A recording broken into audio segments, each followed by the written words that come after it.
मु आत्महत्या करदेवी एभली कहले पुलिस अधिकारी। जड़े वरिष्ठ पुलिस अधिकारी आत्महत्या करियो उपरिस्थ अधिकारी को चिट्ठी लिखिले। जना जायछि जड़े पुलिस एसडीपीओ आत्महत्या करिवे तांको मानसिक निर्यातना दिया जाउछि आ काम रे चाप दिया जाउछि। एमिति निवेदन करिसंती बालेश्वर जिला जलेश्वर एसडीपीओ ब्रजमोहन प्रधान।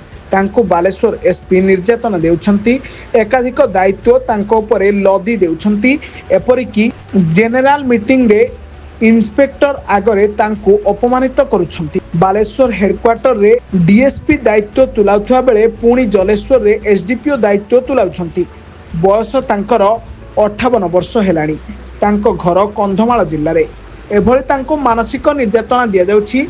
शेषरे से उपरिस्थ अधिकारी को चिट्ठी लिखि जणाइछंती जे मो पाखरु जदि एसडीपीओ दायित्व प्रत्याहार करी न निया जाए ताले मु आत्महत्या करदेवी।